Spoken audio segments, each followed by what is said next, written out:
Praise the Lord everyone, God bless you all. परमेश्वर आपको बहुत सारी बरकत और बहुत सारी आशीष दे चुके हैं मसीह में। और सच में कलीसिया, मैं आज के सुंदर दिन के लिए, समय के लिए मैं अपने पिता परमेश्वर का बहुत बहुत धन्यवाद करती हूँ कि परमेश्वर हर दिन मुझे ऐसे इस्तेमाल करते हैं अपने वचनों के द्वारा, है ना। परमेश्वर ऐसे जब हम प्रार्थना में बैठते हैं तो परमेश्वर का आत्मा हमसे बातें करता है, हमें सिखाता है, परमेश्वर के वचनों का भेद परमेश्वर हमें सिखाता है। तो ये परमेश्वर की दया है ना। हमारी कोई योग्यता नहीं है, हम कोई ऐसे बहुत अच्छे हैं, हमने ऐसे काम नहीं करे कि हम खुद ऐसे कुछ कर पाए, लेकिन परमेश्वर की दया के कारण क्या है, ये सब कुछ ऐसे संभव है। तो मैं परमेश्वर का ऐसे धन्यवाद करती हूँ।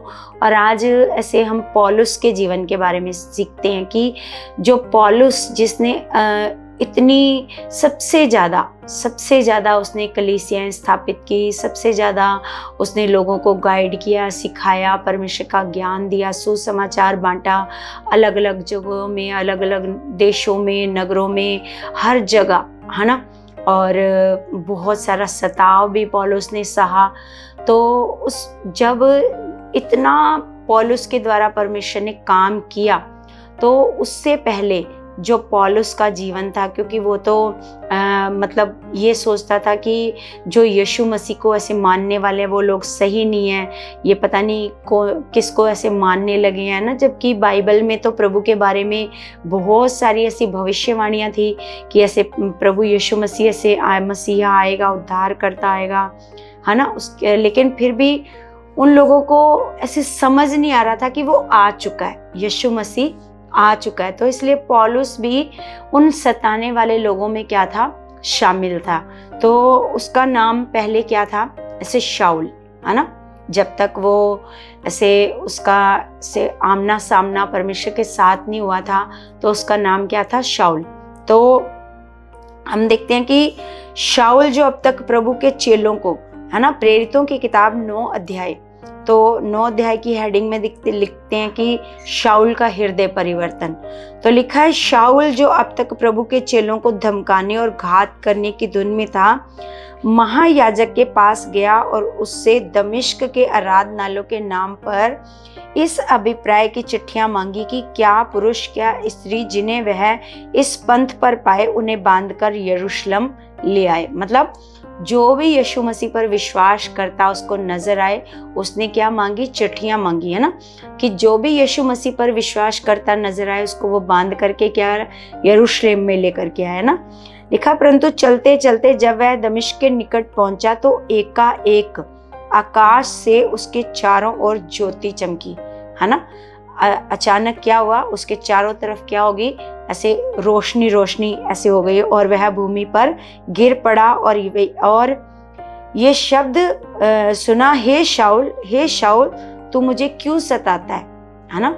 जब वो ऐसे बहुत तेज रोशनी हो गई उसके चारों तरफ, तो लिखा है वो ऐसे गिर पड़ा, जमीन पर गिर पड़ा और उसको ऐसे आवाज ऐसे सुनाई दी कि हे शाऊल तू मुझे क्यों सताता है ना। उसने पूछा कि हे प्रभु तू कौन है। उसने कहा, मैं यीशु हूँ जिसे तू सताता है ना।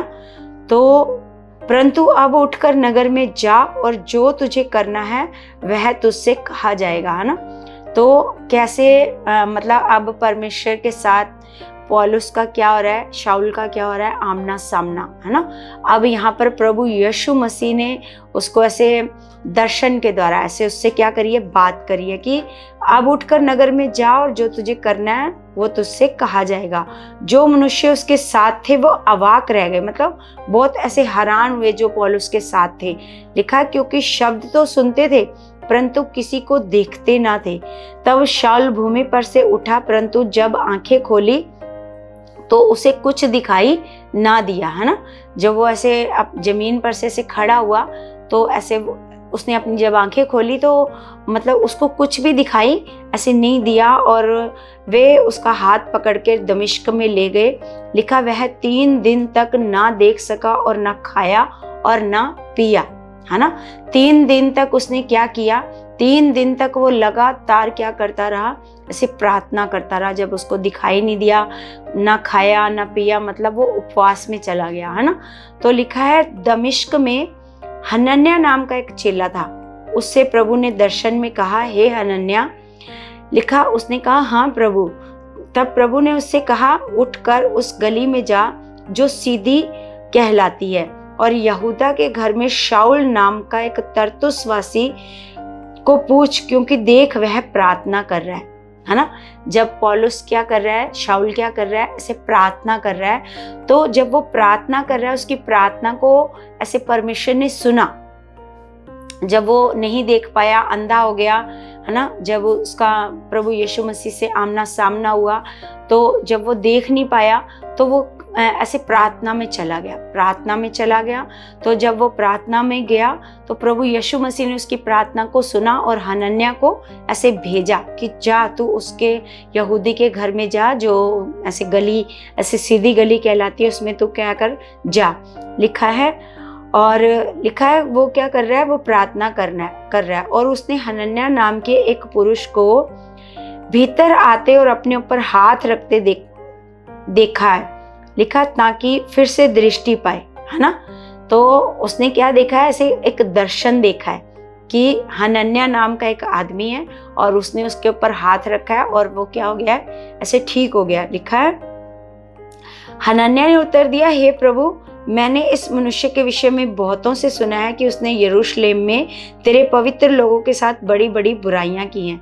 तो हनन्याह आगे से प्रभु से ऐसे कह रहा है कि प्रभु, मैंने इस मनुष्य के बारे में ये सुना है कि इसने जो तेरे नाम पर भरोसा करते हैं, यीशु मसीह के नाम पर, उसको क्या किया है, इसने बड़ी बड़ी उनके साथ क्या की है, बुराइयां की हैं। देखो, जब पौलुस ऐसे अंधा हो गया और पौलुस क्या कर रहा है, प्रार्थना कर रहा है परमेश्वर से, तो पौलुस को ऐसे एक दर्शन दिखाई देता है ना। अगर हम ऐसे पवित्र आत्मा के द्वारा परमेश्वर के वचनों को पढ़ते हैं तो परमेश्वर का वचन हमें भेद की रीति पर परमेश्वर क्या करता है, ऐसे बताता है। जब वो प्रार्थना कर रहा है तो वो दर्शन देख रहा है कि हनन्याह नाम का एक व्यक्ति उसके पास आया और उसके ऐसे हाथ रख रहा है उस पर, और वो देखने लग गया, है ना। तो ऐसे प्रभु ने फिर उसको, हनन्याह को ऐसे उसके पास भेजा, है ना। तो हनन्याह से प्रभु से कह रहा है कि उसने तो आपके जो विश्वास करने वाले लोगों के ऊपर क्या किया, बड़ा सताव किया, बुराइयां की है ना। और यहाँ भी इसको प्रधान याजकों की ओर से अधिकार मिला है कि जो लोग तेरा नाम लेते हैं उन सबको बांध ले। परंतु प्रभु ने उससे कहा, तू चला जा, क्योंकि वह तो अन्य जातियों और राजाओं और इजरायलियों के सामने मेरा नाम प्रकट करने के लिए मेरा चुना हुआ पात्र है ना।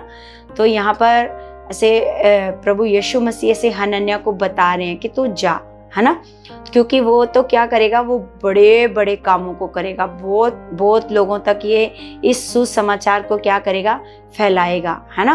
तो हम नहीं जानते कि जो आज बहुत ज़्यादा ऐसे विरोधी हैं, है ना, आज बहुत ज़्यादा विरोध कर रहे हैं, कोई ऐसे हम नहीं जानते कि उनके द्वारा परमेश्वर ने कितना ऐसे काम करना है, कितनी सामर्थ को, कितनी कलीसियाओं को बनाना है उसके द्वारा परमेश्वर ने।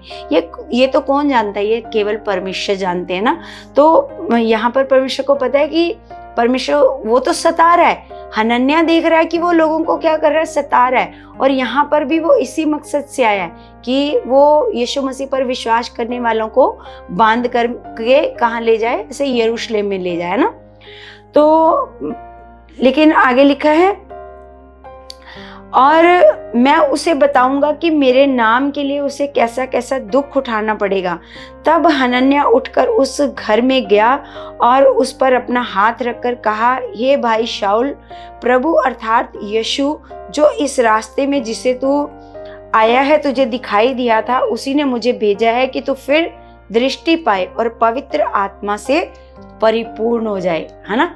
तो ऐसे हनन्याह जाकर के ऐसे कह रहा है कि हे भाई शाऊल, ऐसे तू क्या करे, तो प्रभु ने मुझे भेजा है यहाँ पर तेरे पास कि तू क्या करे, तो फिर से दृष्टि पाए और तू क्या हो जाए, पवित्र आत्मा से क्या हो जाए, परिपूर्ण हो जाए, है ना।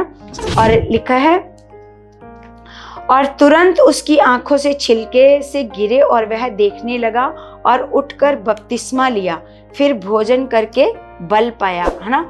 और हम देखते हैं कि जैसे ही, है ना, पवित्र आत्मा उसके ऊपर उतरा, पवित्र आत्मा उसने ग्रहण किया, है ना, तो जैसे ही उसकी आंखें ऐसे खुल गई तो तुरंत ही ऐसे उसका हृदय परिवर्तन हो गया। और उसने क्या किया, लिखा है वह कई दिन तक चेलों के साथ रहा, है ना। कई दिन तक क्या किया, वो चेलों के, जो यीशु मसीह के चेले थे उनके क्या रहा, वो साथ रहा, और दमिश्क में थे। और लिखा है और वह तुरंत आराधनालय में यीशु का प्रचार करने लगा कि वह परमेश्वर का पुत्र है, मतलब जिसकी भविष्यवाणियां ऐसे लिखी हैं, है ना। तो वो क्या करने लगा, वो अब प्रचार करने लगा, तुरंत ऐसे घबराया नहीं, डरा नहीं, तो जाकर के आराधनालयों में क्या करने लगा, ऐसे प्रचार करने लगा कि वह यीशु परमेश्वर का क्या है, यीशु परमेश्वर का क्या है, पुत्र है। तब सुनने वाले चकित होकर कहने लगे, क्या यह वही व्यक्ति नहीं जो यरूशलेम में उन्हें जो इस नाम को लेते थे नष्ट करता था, और यहाँ भी इसीलिए आया था कि उन्हें बांधकर प्रधान याजकों के पास ले जाए। परंतु शाऊल और भी सामर्थी होता गया और इस बात का प्रमाण दे देकर कि मसीह यही है, दमिश्क में रहने वाले यहूदियों का मुंह बंद करता रहा। जब बहुत दिन बीत गए तो यहूदियों ने मिलकर उसे मार डालने का षड्यंत्र रचा, परंतु उनका षड्यंत्र शाऊल को मालूम हो गया। वे तो उसे मार डालने के लिए, लिखा है, रात दिन फाटकों पर घात में लगे रहते थे, परंतु रात को उसके चेलों ने उसे टोकरे में बैठाया और शहर पनाह पर से लटकाकर उतार दिया। तो हम देखते हैं कि कितना विरोध करने वाला व्यक्ति, है ना, कितना ऐसे लोगों को सताने वाला व्यक्ति, है ना, तो जैसे ही उसका प्रभु के साथ क्या हुआ, ऐसे आमना सामना हुआ, प्रभु उसके जीवन में आए, है ना, जैसे ही उसने पवित्र आत्मा को ग्रहण किया तो अब वो क्या करने लगा, अब उन्हीं लोगों में जा करके क्या करने लगा, ऐसे प्रचार करने लगा, यहूदियों में जा करके ऐसे बेखौफ, ऐसे बिना डर के क्या करने लगा, से तुरंत ऐसे रुका नहीं, ऐसे सोचा नहीं कि यहूदी मेरे बारे में क्या सोचेंगे, कल तक तो मैं क्या कर रहा था, इन लोगों को ऐसे जो यीशु का नाम लेते थे उनको मैं सता रहा था, तो आज मैं क्या कर रहा हूँ, उसी यीशु का क्या कर रहा हूँ, प्रचार कर रहा हूँ। लेकिन उसने क्या किया, ऐसे परमेश्वर के कार्य को क्या कर दिया, ऐसे स्टार्ट किया। उसके बाद हम देखते हैं कि कितना सारा ऐसे पौलुस के द्वारा बहुत सारा ऐसे काम होता है, बहुत सारी ऐसे कलीसियाएं पौलुस के द्वारा ऐसे स्थापित होती हैं। तो कलीसिया ऐसे जो भी विरोध करने वाले व्यक्ति हैं, तो हमें सब मिलकर उनके लिए क्या करनी चाहिए, प्रार्थना करनी चाहिए, क्योंकि हम नहीं जानते कि कौन सा व्यक्ति उसका हृदय परिवर्तन हो जाए और वो बहुत सारा ऐसे परमेश्वर का काम करने लगे, बहुत सारी रूहों को बचाने लगे, बहुत सारी कलीसियाएं बनाने लगे, विश्वास में से प्रचार करने लगे यीशु मसीह का। तो कलीसिया हम पौलुस के जीवन से देखते हैं कि यही पौलुस, है ना, जब उसका हृदय परिवर्तन हुआ तो लिखा है 100% यीशु मसीह की तरह चलने लगा, है ना। आगे जाकर के वो ऐसे कलीसिया को कहता है कि तुम लोगों ने यीशु को नहीं दिखा, मैं मसीह की चाल चलता हूँ, ऐसे कहता है, मैं मसीह की चाल चलता हूँ और तुम क्या करो, तुम मेरी चाल चलो, है ना। और इसी पौलुस के द्वारा हमें क्या हुआ, हमें ऐसे मतलब पता चला कि वो परमेश्वर का गुप्त ज्ञान, है ना, कि प्रभु यीशु मसीह का क्रूस पर चढ़ना, प्रभु यीशु मसीह का हमारे लिए बलिदान होना, जो जिस बात को शैतान नहीं जानता था, ये परमेश्वर की क्या थी, एक गुप्त योजना। ये भेद हमारे पास किसके द्वारा प्रकट हुआ, ये पौलुस के द्वारा ऐसे परमेश्वर ने प्रकट किया। और पौलुस के द्वारा हमें वरदानों के बारे में, परमेश्वर के फलों के बारे में ऐसे बहुत सारी गुप्त बातों का पौलुस के द्वारा, जो पौलुस के ऊपर परमेश्वर ने भेदों को प्रकट किया, है ना। तो पौलुस के द्वारा हमने बहुत कुछ ऐसे सीखा, उसकी पत्रियों के द्वारा हमें हालातों में आनंदित रहना पौलुस के द्वारा सीखा है। वो कहता है मैं बार बार मतलब हालातों में, उसने कितनी बार तो कोड़े खाए, लिखा 39 बार उसने ऐसे कोड़े खाए हैं, कई बार उसका जहाज डूबा है प्रचार करते करते, बैंतें खाई हैं उसने, कितने दिनों तक उसको जंगल में भटकना पड़ा, कितने दिनों तक उसको बिना खाने के रहना पड़ा। लिखा है बिना ठंड में बिना कपड़ों के उसको रहना पड़ा, है ना। कितने दिन तक तो वो समुद्र में डूबा रहा, है ना। तो कितना कुछ उसने सहा परमेश्वर के कामों के लिए, है ना। तो सच में जैसे पौलुस ने, है ना, ऐसे परमेश्वर के कार्य को किया, तो हम पौलुस के जीवन से ऐसे हम प्रार्थना भी करते हैं कि परमेश्वर जैसे आपने पौलुस को इस्तेमाल किया, उसके द्वारा आपने कितना प्रचार ऐसे फैलाया, परमेश्वर आप हमें भी ऐसे पौलुस की तरह, कई तो ऐसे नाम भी ऐसे पौलुस की तरह, अपना नाम भी ऐसे रखते हैं कि पौलुस की तरह वो कार्य करें, परमेश्वर का क्या करें, ऐसे कार्य करें 100% आत्मा के द्वारा चल करके, है ना। तो कलीसिया हम भी ऐसे प्रार्थना करते हैं कि जैसे परमेश्वर ने पौलुस के हृदय को बदला, वो कैसे परमेश्वर में बिल्कुल अच्छी रीति से चला, है ना, और लोगों को भी ऐसे अच्छा ऐसे चलना सिखाया आनंदित मन के साथ, है ना। परमेश्वर के बहुत सारे भेद पौलुस के द्वारा हमारे ऊपर प्रकट हुए। तो सच में परमेश्वर का हम धन्यवाद करते हैं। तो हम प्रार्थना भी करते हैं कि परमेश्वर आप हमें ऐसे ही पौलुस की तरह आप हमें इस्तेमाल कर चुके हो, पौलुस की तरह हमारी सेवकाइयाँ बढ़ चुकी हैं, है ना। तो सच में हमारी प्रार्थनाओं को हमारा परमेश्वर सुनता है, और जो भी ऐसे हठीले मन के लोग हैं उनके लिए भी हम प्रार्थना करते हैं, जो विरोधी हैं उनके लिए भी प्रार्थना करते हैं कि परमेश्वर अगर आप पौलुस का हृदय परिवर्तन कर सकते हो, तो परमेश्वर आप इन लोगों का भी हृदय परिवर्तन ऐसे कर सकते हो, आप इन्हें भी ऐसे आप बहुतायत से इस्तेमाल कर सकते हो परमेश्वर जी। तो हम जानते हैं कि परमेश्वर का वचन कहता है कि धर्मी की प्रार्थना से सब कुछ हो सकता है। अगर धर्मी जन ऐसे मिलकर अपने नगर के लिए प्रार्थना करे, अपने देश के लिए, अपने घर के लिए प्रार्थना करे, तो हम जानते हैं कि उसकी प्रार्थना के द्वारा सब कुछ हो सकता है ना।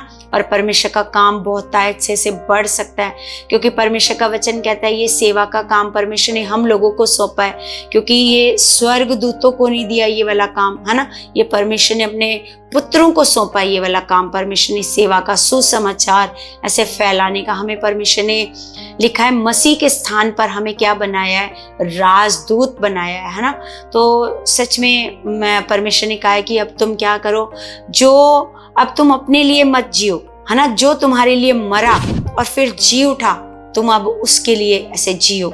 तो हम परमेश्वर का धन्यवाद करते हैं आज के सुंदर ऐसे ज्ञान के लिए, है ना, ताकि अलग अलग जो करैक्टर है परमेश्वर ने हमें अलग अलग करैक्टर ऐसे लिख करके दिए हैं, जैसे पतरस है, पौलुस है, और भी यीशु मसीह के चेले हैं, और भी नबी हैं, और भी भविष्यद्वक्ता हैं।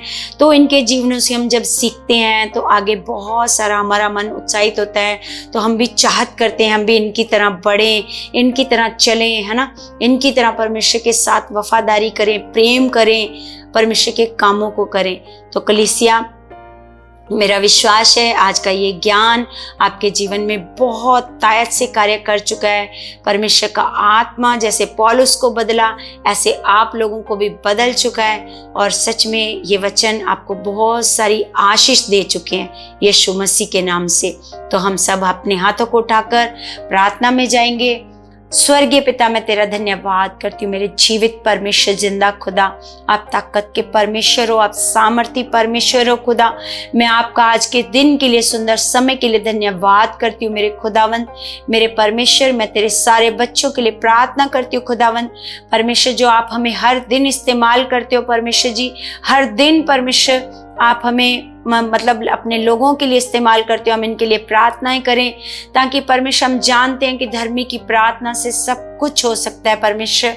अगर सुनने वाले विश्वास से इस प्रार्थना को रिसीव करे, ग्रहण करे खुदावंद, तो सच में परमेश्वर आप इनके जीवनों में बड़े कार्य करने जा रहे हो खुदावंद परमेश्वर। जो दुखी हैं, बीमार हैं, हालातों में पड़े हैं परमेश्वर, जादू टोनों के नीचे हैं परमेश्वर जी, शैतान की युक्तियों के नीचे हैं परमेश्वर जी, आज खुदावंद तेरी सामर्थ के द्वारा वो आजाद हो जाएं खुदावंद, वो हील हो जाएं परमेश्वर। परमेश्वर तेरी सामर्थ उनको आजाद कर दे मेरे खुदावंद। तेरा पवित्र आत्मा उनको आजाद कर दे मेरे खुदावंद। परमेश्वर तेरे बच्चों के घरों में शांति और बरकत हो खुदावंद। इनके बच्चे आज्ञाकार हो जाएं मेरे खुदावंद। परमेश्वर इनके घरों में बहुत तायत से आप बरकत दे चुके हो मेरे खुदावंद। परमेश्वर आपके बच्चे गरीबी से बाहर आ चुके हैं, गरीबी के बंधन श्राप इनके जीवन से आउट हो चुके हैं। यीशु मसीह के सामर्थी नाम से खुदा आप इनके जीवनों में बड़े बड़े कामों को कर चुके हो और ये बड़ी बड़ी गवाहियों के साथ आ चुके हैं यीशु मसीह के नाम से। तो कलीसिया, आपने ऐसे कमेंट भी करना है ना, जिनके जो प्रार्थना को रिसीव करते हैं, जिनके जीवनों में कोई कार्य होता है इस प्रार्थना के द्वारा, तो सच में आपने कमेंट में लिखना है। और सबसे बड़ी बात है, इस चैनल को आपने सब्सक्राइब करना है, आगे से आगे शेयर करना है। तो मेरा विश्वास है प्रभु आपको बहुत सारी बरकतें और आशीषें दे चुके हैं यीशु के नाम से। आमीन।